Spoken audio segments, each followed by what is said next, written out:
Então, eu queria te perguntar, como que você reflete esse tema da potência dos encontros na sua jornada?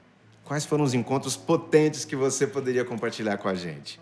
Foram muitos, muitos. Várias vezes mudaram o rumo da minha vida. Mas tem um especial, quando você estava falando, me ocorreu, que foi com a Sarah Marriott, uma senhora com quase 90 anos, que era uma líder espiritual do local onde nós estamos. O IP tem uma sede em Nazaré Paulista, em São Paulo. E eu a conheci, ainda não tinha sede do IP, coisa nenhuma. Aquilo pertencia à comunidade que ela tinha montado. E eu a conheci num almoço. Foi proposital, fizeram um almoço para que a gente pudesse conversar. E eu cheguei para ela e disse, olha, nós estamos com um sonho de montar esse centro de educação. E é uma educação para salvar o planeta, para ajudar a salvar o planeta. É muita pretensão dizer que a gente vai salvar o planeta, mas a gente queria dar uma contribuição.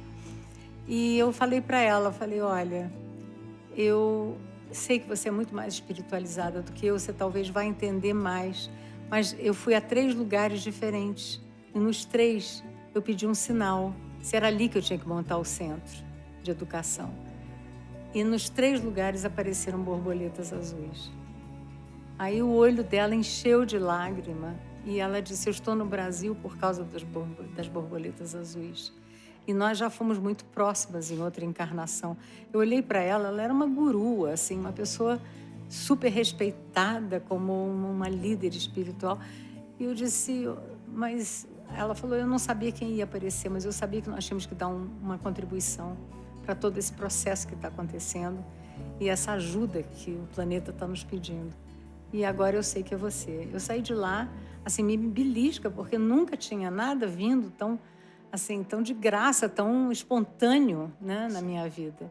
Então, esse foi um extremamente significativo. E com as borboletas azuis, que sempre me acompanharam, sabe, como símbolo.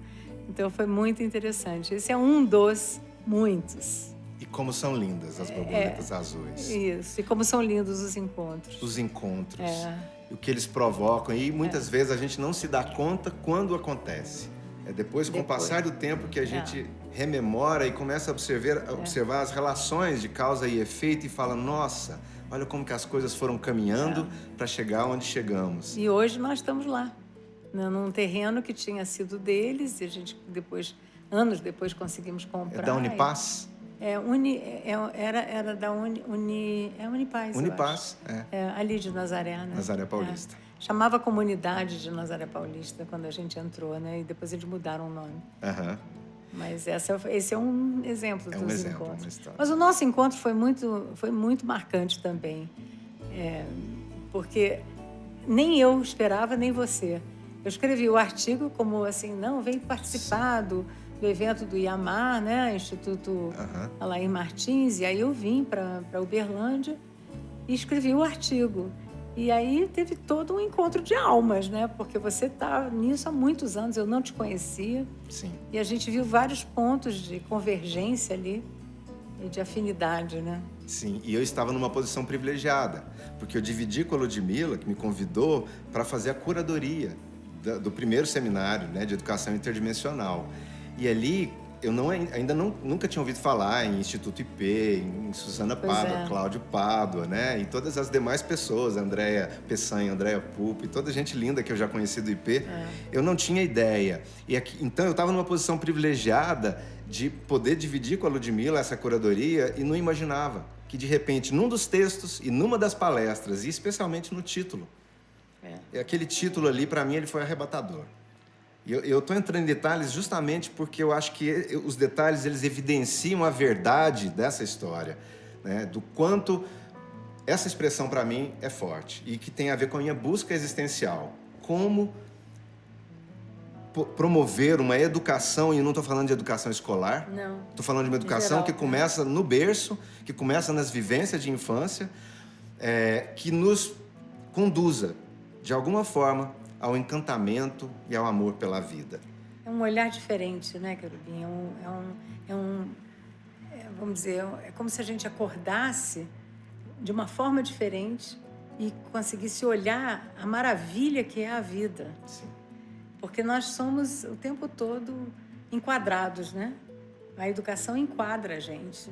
Quer que você seja passivo, né? Que aceite as coisas do jeito que elas são. E o encantamento, ele precisa de uma abertura, né? E essa abertura que eu acho que a arte pode contribuir muito, assim como alguém que conhece a natureza, que consegue olhar para uma formiga e ver todo o processo que a formiga, como é que ela vive, né? Então, uma aula sobre formigas, por exemplo, uma aula sobre abelhas, né? Tanto que cooperam, tanto que trabalham juntas por um ideal, de algum jeito, né?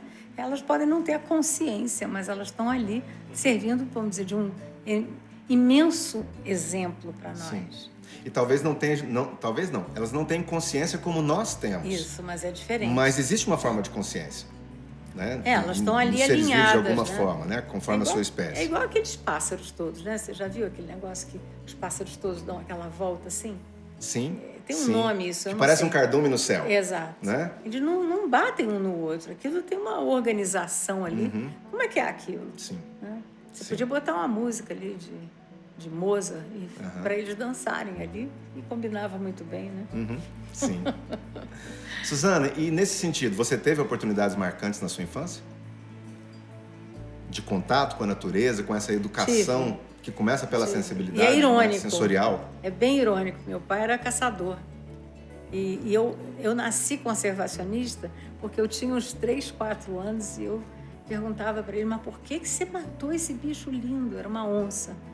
Ele tinha uma sala gigante na casa com os troféus que chamava, né? Aquelas caras de animais e que hoje, quer dizer, na época, tudo com olho de vidros, né?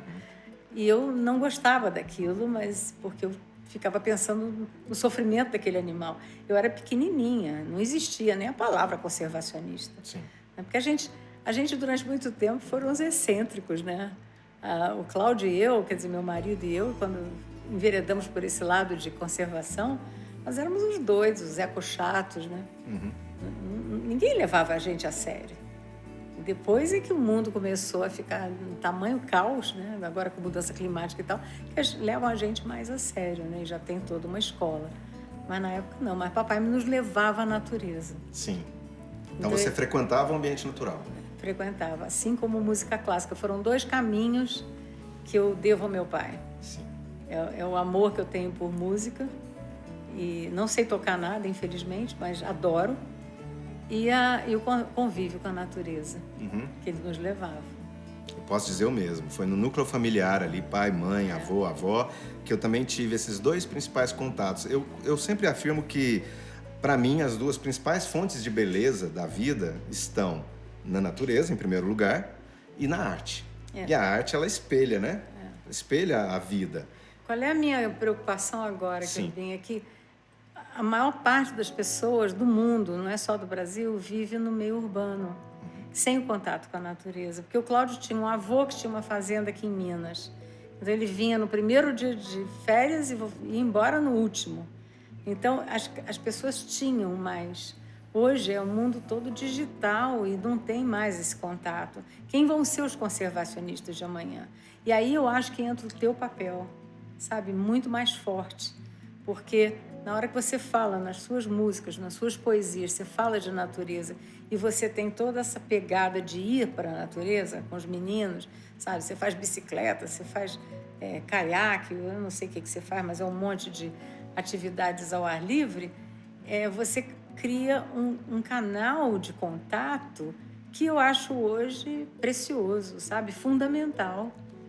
Sim. Então, a gente tem que ir inovando a forma de tocar as pessoas, né?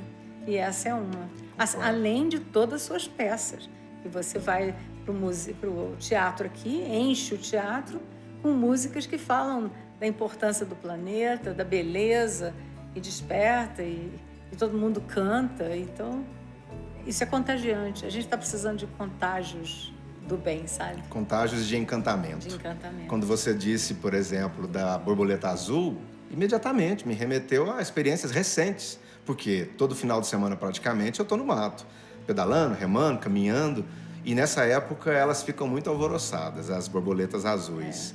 Né? Você tem alguma lembrança sensorial desses contatos que você... Que funciona como um gatilho, como você fez comigo agora, quando você falou da borboleta a própria azul? borboleta, quando eu estava olhando, quando a gente foi montar o IP, onde é que nós vamos montar o nosso centro? Nós estávamos com um pouco de verba, a gente tinha ganho verba do Whitley Fund, que é uma fundação inglesa, para montar o centro, e tinha que ter o lugar.